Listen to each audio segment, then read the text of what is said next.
बिस्मिल्लाहिर्रहमानिर्रहीम। अस्सलामु अलैकुम वरहमतुल्लाहि वबरकातुहू।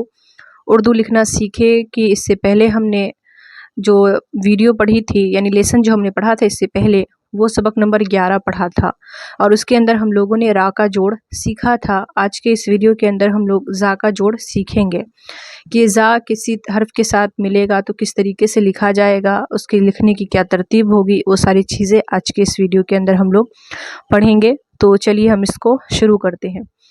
तो यहाँ पर देखिए मैंने लिखा है ज़ा का जोड़। तो अब ज़ा को हम लिखना आपको सिखा रहे हैं इस वीडियोज़ में, इसलिए हम लिखकर आपको मिसालों के ज़रिए इसको समझाएंगे। तो सबसे पहले हम एक मिसाल लेते हैं। यहाँ पर मैंने पहली मिसाल ली है ज़ा, वाव और रे। अब इसको देखकर आप बताइए हर्फ एक दूसरे के साथ मिलेगा? नहीं मिलेगा। ये हरगिज़ एक दूसरे के साथ मिलने वाला नहीं है। ज़ा भी नहीं मिलेगा, वाव भी नहीं मिलेगा, रा भी नहीं मिलेगा। इससे पहले इसकी क्या तरतीब थी वो मैंने पिछली वीडियो में बताया था। ये जो हर्फ है कभी भी आप आगे आने वाले हर्फ के साथ नहीं मिलता है। इससे पहले अगर कोई हर्फ होता है तो वो उसके साथ मिलेगा, यानी ज़ा से पहले अगर कोई हर्फ होता तो ये ज़ा के साथ मिलता, लेकिन ज़ा के बाद अगर कोई हर्फ है तो वो ज़ा के साथ नहीं मिलेगा। उसी तरीके से वाव की भी वही हालत है कि वाव के बाद अगर कोई हर्फ है तो वो उसके साथ नहीं मिलेगा, वाव से पहले कोई हर्फ है तो वो मिलेगा, लेकिन वाव से पहले यहाँ पर ज़ा है तो ये ज़ा नहीं मिल सकता। अगर हम ज़ा और वाव को मिलाएंगे तो ये अपनी हालत ख़राब हो जाएगी, ये गलत अल्फाज बन जाएगा, कुछ भी नहीं बनेगा, ये बिल्कुल गलत हो जाएगा। तो यहाँ पर जो ये तीनों हर्फ है ये जैसा है वैसा ही रहेगा। इसको हम इसी तरीके से पढ़ेंगे, ज़ाल वाव पेश ज़ो अरा साकिन जोड़। ठीक है, इसको ऐसे ही पढ़ेंगे, ये हर्फ एक दूसरे के साथ मिलने वाला नहीं है। दूसरी मिसाल मैंने यहाँ पर ली ज़ा, फिर या, फिर अलिफ, फिर दाल और फिर हा। ये छोटी हा है, इसका ख्याल रखें। अब बताइए ये हर्फ सबसे पहले इसके अंदर क्या आ रहा है? ज़ा आ रहा है। ज़ा जो है या के साथ मिलेगा तो ज़ा या के साथ नहीं मिलेगा, क्योंकि ये या कहाँ आ रहा है? ज़ा के बाद आ रहा है। अगर या ज़ा से पहले होता तो फिर ये ज़ा के साथ मिलता, लेकिन ज़ा कहाँ आ रहा है? या के सॉरी या कहाँ आ रहा है? ज़ा के बाद आ रहा है, इसलिए ज़ा से नहीं मिलेगा। तो ज़ा जैसा है वैसा ही रहेगा। उसके बाद या है, या की शक्लें आती हैं, मैंने पिछले वीडियोज़ में भी आपको बताया था। इस तरीके से आती है शक्ल एक, और एक शक्ल आती है ऐसे। ठीक है, और भी बहुत सी शक्लें हैं इसकी। तो ये दो शक्लें आप याद रखिए, क्योंकि ज़्यादातर इसी का इस्तेमाल होता है। और जब आखिर में जोड़ना होता है तो फिर इस तरीके की या आती है, या तो फिर ऐसे करके आती है। ठीक है, ये भी या के ही किस्म है, इस तरीके से भी आती है। तो अभी हम इसको नहीं देखेंगे, अभी आप इसको ध्यान रखें। तो यहाँ पर हम ये वाली जो किस्म है, ये वाली, इसका इस्तेमाल करेंगे। तो हम यहाँ पर या की आधी शक्ल लिखेंगे। ठीक है, या के बाद क्या है? अलिफ है, तो अलिफ या के साथ मिलेगा, बिल्कुल मिलेगा। या के साथ अलिफ को कैसे मिलाएंगे? इस तरीके से हम ऐसे अलिफ खींच देंगे, क्या हो जाएगा? जाल, और फिर ज़ा है, सॉरी ज़ाल नहीं है, ये ज़ा है। ज़ा का जोड़ हम सीख रहे हैं ना। और उसके बाद हम अलिफ को जोड़ेंगे या के अंदर। उसके बाद क्या है? दाल है। दाल से पहले क्या है? अलिफ है। अलिफ कभी भी किसी हर्फ के साथ नहीं मिलता है, अलिफ जैसा रहता है वैसा ही रहता है। अगर अलिफ को भी अगर हमने मिला दिया तो वो अलिफ नहीं रहेगा, बल्कि कुछ और ही बन जाएगा। तो अलिफ को ऐसा ही जैसा है वैसा ही रहेगा। तो उसके अलिफ के, दाल से पहले अलिफ है तो वो अलिफ तो नहीं मिलेगा, अलिफ तो पहले ही या के साथ मिल चुका है।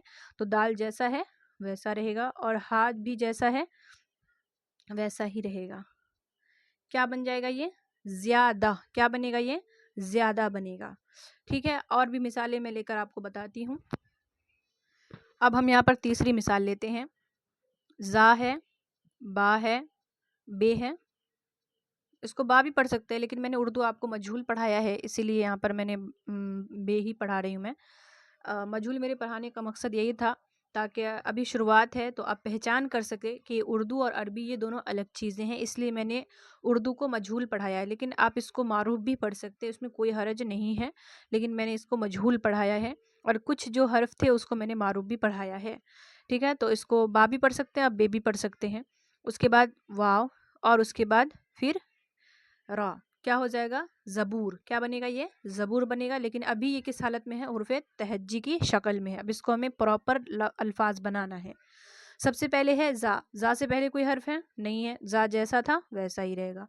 बा के पहले ज़ा है, ज़ा में ये नहीं मिलेगा। अभी मैंने बताया आपको कि ज़ा के बाद अगर कोई हर्फ हो तो वो उसके साथ नहीं मिलता, पहले वाले हर्फ के साथ मिलता है। तो बा की कैसी शक्ल लिखेंगे? आधी शक्ल लिखेंगे। उसी में हमें क्या मिलाना है? वाव को मिला देना है, और फिर आखिर में जो रा है वैसा ही रह जाएगा। क्या बन जाएगा? ज़बूर। आगे آگے ہم چوتھا لفظ لیتے ہیں. میں نے لیا یہاں پر زا، پھر الف اور پھر نون اور پھر یا. کیا بنے گا یہ بنے گا زانی. کیا بنے گا یہ زانی بنے گا. لیکن یہ ابھی کیسی شکل میں ہے؟ حروف تہجی کی شکل میں. اب ہمیں اسے الفاظ بنانا ہے. سب سے پہلے زا ہے. زا سے پہلے کوئی حرف نہیں ہے تو زا جیسا تھا ویسا ہی رہے گا. اس کے بعد الف ہے. الف کبھی بھی کسی حرف کے ساتھ نہیں جوڑتا. الف جیسا ہے وہ اپنی حالت بنا کر رکھتا ہے، اپنی حالت پر ہی رہتا ہے، تو الف بھی ویسا ہی لکھا جائے گا. اس کے بعد نون ہے. نون کی کیسی شکل آتی ہے؟ آدھی شکل آتی ہے اس طریقے سے. اور پھر ہمیں کیا کرنا ہے؟ اسی میں یا کو ملا دینا ہے نون کی آدھی شکل میں. ایسے کیا بن جائے گا؟ یہ زانی. ٹھیک ہے، یہ آپ اچھے سے سمجھ رہے ہوں گے کس طریقے سے ہمیں زا کو لکھنا ہے. ٹھیک ہے، آگے اور بھی مثالیں میں لے کر آپ کو بتاتی ہوں. آگے ہم 5ویں مثال میں لیتے ہیں. جیسے میں نے لیا زا، اس کے بعد میں نے لیا میم، اس کے بعد الف، نون اور پھر ہا. تو یہ زمانہ بنے گا. اب اس کو ہمیں لکھنا کیسے ہے وہ یہاں پر آپ دیکھیں. سب سے پہلے ہے زا. زا سے پہلے کوئی حرف ہے نہیں ہے تو جیسا تھا ویسا ہی رہے گا. اس کے بعد ہے میم. میم کی میں نے کئی شکلیں آپ کو بتائی تھی. جیسے میم کو اگر ہمیں شروع میں ملانا ہوتا ہے تو ہم اس کو نیچے سے لکھنا شروع کرتے ہیں، اور اگر ہمیں میم کو بیچ میں ملانا ہوتا ہے تو ہم اس کو اس طریقے سے لکھتے ہیں. ٹھیک ہے، تو ابھی ہم کہاں پر ملائیں گے؟ میم کو شروع میں ملائیں گے، کیونکہ زا تو جیسا تھا اپنی حالت پر رہ گیا، تو ہمیں میم کو نیچے سے اٹھا کر لکھنا ہے. ٹھیک ہے، اس طریقے سے. اور اسی میں ہمیں کیا ملانا ہے؟ الف کو ملا دینا ہے. ایسے کیا ہو گیا؟ ابھی یہ زما بن چکا ہے. اب نہ لکھنا ہے ہمیں. نون کی ہمیں کیسے شکل لکھنی ہے؟ آدھی شکل ایسے. اور ہا کی میں نے آپ کو شکل اس سے پہلے بتائی تھی کہ ہا کی بھی کئی شکلیں ہوتی ہیں. جیسے مثال کے طور پر آپ ہا کو کئی طرح سے لکھ سکتے ہیں. جیسے کبھی ایسے آتا ہے ہا، اور کبھی ہوتا ہے کہ اس طریقے سے بھی بنتا ہے، یعنی حرف کے نیچے ایسے لگا دیا جاتا ہے، اور کبھی ایسے بھی بنتا ہے. ٹھیک ہے، تو ابھی ہم ہا کی جو شکل استعمال کریں گے وہ یہ والی شکل کا استعمال کریں گے. تو ابھی ہمیں کیا کرنا ہے؟ نون کے نیچے اس طریقے سے کر دینا ہے. تو یہ کیا بن جائے گا؟ زمانہ بن جائے گا. آگے ہم اب چلتے ہیں. 6ٹھی مثال میں یہاں پر آپ کو لے کر بتاتی ہوں. جیسے میں لیا زا، اس کے بعد لیا بے، اس کے بعد الف اور نون. یہ کیا بنے گا؟ زبان بنے گا. کیا بنے گا؟ زبان بنے گا. کیا ہے یہ؟ زبان بنے گا. اب زبان ہمیں لکھنا کیسے ہے وہ یہاں پر دیکھیں. زا ہے. زا سے پہلے کوئی حرف ہے نہیں ہے، جیسا تھا ویسا ہی رہے گا. اس کے بعد بے ہے، تو بے کی کیسے شکل لکھیں گے؟ آدھی شکل لکھیں گے. کیسے؟ ایسے. اور پھر ہمیں اس میں کیا کرنا ہے؟ الف کو جوڑ دینا. الف جیسا تھا ویسا ہی رہے گا. الف کی کوئی حالت بدلنے والی نہیں ہے. الف اپنی حالت خود لے کر آتا ہے. تو الف جیسا تھا ویسے ہی با میں جڑ گیا.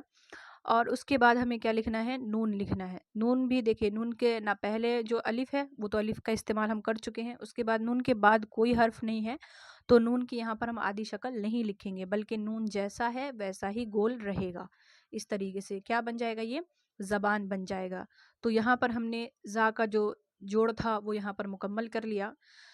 اور یہاں پر زا کا میں نے لکھنے کا طریقہ آپ کو بتایا کہ زا کو کسی حرف کے ساتھ کیسے ملا کر لکھیں گے. امید کرتی ہوں کہ آپ کو یہ سمجھ میں آیا ہوگا. اور میں نے اردو میں نے پہلے بھی بتایا، ابھی بھی بتا رہی ہوں کہ میں نے اردو کو مجہول پڑھایا ہے. ٹھیک ہے، اور میں نے کچھ حرف کو معروف بھی پڑھایا ہے.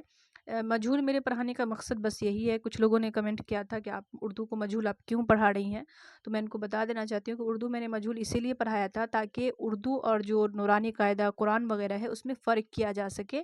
اسی لیے مجھے اردو مجہول پڑھانا پڑا. اور اس میں کچھ ایسے الفاظ بھی تھے جیسے زا، اس کو میں نے معروف ہی پڑھایا. 2-3 ایسے لفظ تھے جس کو میں نے معروف ہی پڑھایا تھا. اور ابھی بھی میں نے یہاں پر معروف مجہول دونوں ملا کر پڑھایا ہے.